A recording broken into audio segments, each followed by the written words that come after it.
वैसे सीएसएस पर तो मुख्तलिफ मौजू पर बात किया जा सकता है।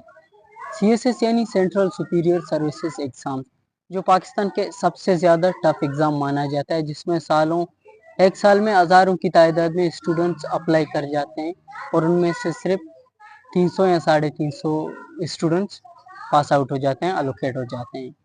तो खैर इस पर तो बहुत सारी बातें हो सकती है, इस पर क्रिटिसिज्म भी दिया जाता है बहुत ज़्यादा, इस पर मज़ीद टिप्स भी लोग शेयर करते हैं। इसके हवाले से अगर आप यूट्यूब पर सर्च करेंगे या कहीं पे जाएंगे, आपको मुख्तलिफ जो है ना मौजू पर बात किया गया है सीएसएस से रिलेटेड। तो आज हम एक मखसूस मौजू को लेकर डिस्कस करेंगे सीएसएस के हवाले से। तो आज का हमारा जो डिस्कशन होगा इस वीडियो में सीएसएस के हवाले से, वो जो सीएसएस की इंग्लिश पेपर है प्रेसी एंड कंपोजिशन, उसके हवाले से कि आप इसको कैसे इसी आसान तरीके से प्रिपेयर कर सकते हैं। अगर देखा जाए तो इस हवाले से आप लोगों को कई सारे वीडियोस मिलेंगे, कई सारे जो लोग होते हैं उन्होंने पास किया है वो भी बताएंगे, लेकिन हम इसको इस हवाले से बताएंगे कि हमने जो एनालिसिस किया है पास्ट पेपर देखकर, उनकी जो एनालिसिस की है उसकी बुनियाद पर आप लोगों को बताएंगे कि आप कैसे इजीली इस पेपर को प्रिपेयर कर सकते हैं। अगर देखा जाए ये कोई इजी पेपर नहीं है। सीएसएस के जो इंग्लिश पेपर्स होते हैं एसे और दूसरा ये प्रेसी एंड कंपोजिशन, ये इतने टफ माने जाते हैं जिनमें 90+ स्टूडेंट जो है ना हर साल फेल हो जाते हैं।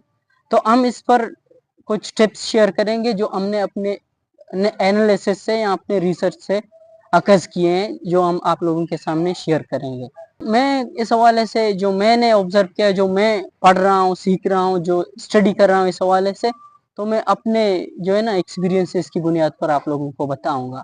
तो सबसे पहले तो मैं, अगर आप सीएसएस के एस्पिरेंट हैं और फ्रेश हैं यानी बिगनर हैं, तो मैं आप लोगों को ये रिकमेंड करूंगा कि अगर आप वाकई चाहते हैं कि हम इस पेपर को अच्छी तरह से प्रिपेयर करें और ना सिर्फ प्रिपेयर करें बल्कि एग्जाम में अच्छे मार्क्स लाएं, तो सबसे पहला मेरा टिप्स ये होगा आप लोगों से कि आप डन न्यूज़पेपर पढ़ना स्टार्ट कर लें।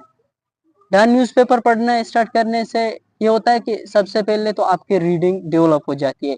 लेकिन हमारा पूरा काम डन न्यूज़पेपर से नहीं है, लेकिन उसके अंदर जो एडिटोरियल और ओपिनियन पेजेस होते हैं, आप ऐसा करें कि रोजाना की बुनियाद पर उनको पढ़ना स्टार्ट कर लें और डेली के बुनियाद कर लें। और मेरा मशवरा ये कि अगर आप प्रेसी एंड कंपोजिशन के पेपर तैयार कर रहे हैं तो लाजमी नहीं है कि आप ये दोनों पेजेस को 100% सबको पढ़ें। मेरा मशवरा ये कि आप अगर उनको पढ़ेंगे तो एडिटोरियल जो होते हैं, 3 एडिटोरियल जो लेफ्ट साइड में होते हैं, ऊपर एक, नीचे और दरमियान में और नीचे, इन तीनों में से जो आप पढ़ते हैं, जो आपको इजी लगेगा आप उसको सेलेक्ट करें। जो आपको ज़्यादा समझ में आता है, जो आपको सबसे ज़्यादा इंटरेस्टिंग लगेगा, आप दूसरा काम ये करें, पहले डन न्यूज़पेपर को पढ़ें और दूसरे ये जो है ना एक एडिटोरियल को सेलेक्ट करें। अब इसको जब सेलेक्ट करेंगे तो इस पर मुख्तलिफ काम करना होगा। सबसे पहले तो मैं आप लोगों को ये बताता भी चलूँ कि प्रेसी एंड कंपोजिशन का जो पेपर है इसमें क्या क्या चीज़ें होते हैं। इसमें एक प्रेसी होती है जो 20 मार्क्स का है, एक पैसेज होती है वो भी 20 मार्क्स का है, जो आप लोगों को पढ़ना है और कंप्लीट करना है। अभी मैं रीडिंग के हवाले से बताता चलूँ, ये जो टिप्स मैं शेयर कर रहा हूँ ये रीडिंग के लिए बेहतरीन है। अभी मैं रीडिंग के हवाले से अगर आपको बताता चलूँ, रीडिंग तो हर कोई जनरली करता है लेकिन समझता नहीं है। लेकिन जो टिप्स मैं बता रहा हूँ इनमें जो है ना आपकी रीडिंग कंप्रीहेंशन जो बेहतर होगी। जो ये 20 मार्क्स का है रीडिंग कंप्रीहेंशन आपकी, आप उस जो एडिटोरियल को सेलेक्ट करते हैं तो इसको आप इसके जो जितने भी वोकेबलरीज हैं आपको समझ नहीं आते हैं, या डांस से 5 या 10 वोकेबलरी रोजाना की बुनियाद पर सेलेक्ट करें और उनकी मीनिंग सर्च करें और उन्हें अपने नोटबुक में लिखें और उनको मेमोराइज करें। तो इससे क्या होता है कि एक तो आपकी रीडिंग कंप्रीहेंशन बनती है जब आप इसको डान को पढ़ते हो, और इस पैसेज को सेलेक्ट करके इसके वोकेबलरी को जो है ना सर्च करते हैं, जो आपको नहीं आते हैं, बिल्कुल आपने सुने नहीं है, उनको नोट डाउन करते हैं। तो क्या होता है कि वोकेबलरी का भी एक पोर्शन है, 20 मार्क्स का वोकेबलरी का पोर्शन है जो एंटीनिम और सिनोनिम में शुमार होता है। और इस पेपर में वोकेबलरी का बहुत बड़ा रोल है। अगर आपके वोकेबलरी कम से, आपके पास वोकेबलरी नहीं है, तो आप इसमें जो है ना 20 मार्क्स गंवा रहे हैं। ना सिर्फ वोकेबलरी एंटीनिम और सिनोनिम के साथ साथ बाकी 5 नंबर का पेयर ऑफ वर्ड्स भी होता है, वो भी वोकेबलरी आता है, कैटेगरी में आता है। अगर आप उस सिलेक्टेड एडिटोरियल के वोकेबलरी को पढ़ते हैं और नोट डाउन करते हैं तो आपके वोकेबलरी भी हो जाते हैं। उसके बाद उस सिलेक्टेड एडिटोरियल को ट्रांसलेट करें।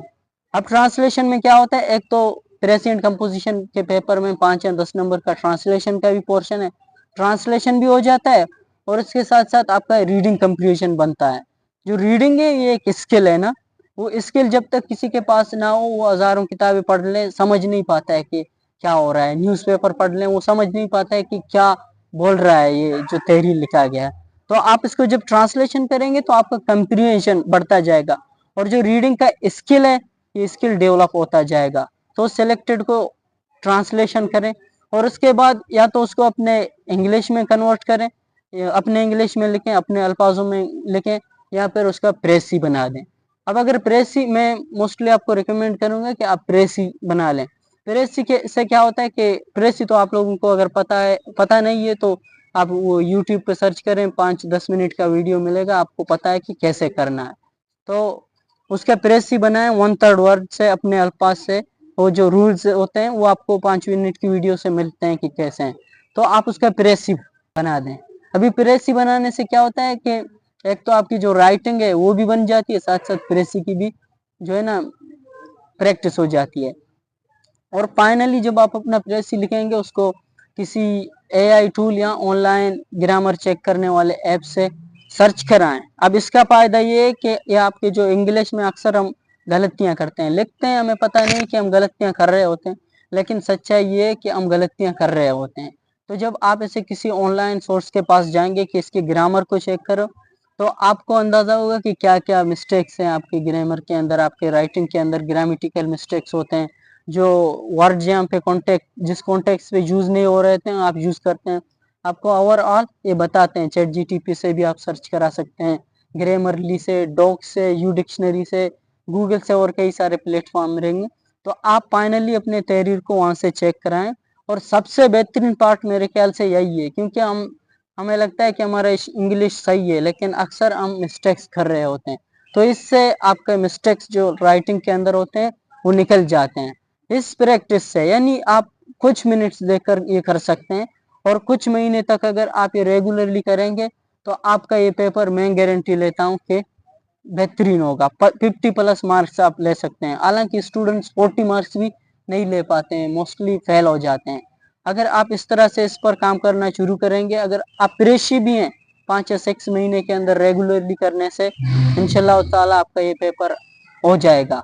और जो ग्रामेटिकल मिस्टेक चेक करने के जो है वो आपका एक पोर्शन है, वहाँ पे करेक्शंस होते हैं, ग्रामेटिकली मिस्टेक सेंटेंसेस दिए जाते हैं, उनको भी जो है ना आप बेहतर बना सकते हैं। तो ये सारे टिप्स जो मैंने दिया है, मैंने अपने एक्सपीरियंस से, जो मैंने पढ़ा है, जो मैंने एनालाइज किया पास्ट पेपर से, जो मुझे मेरे सामने एक्सपीरियंस हुआ है, उनकी बुनियाद पर मैंने आपको बता दिया। तो आज की मेरी वीडियो यही है। अल्लाह हाफ़िज़।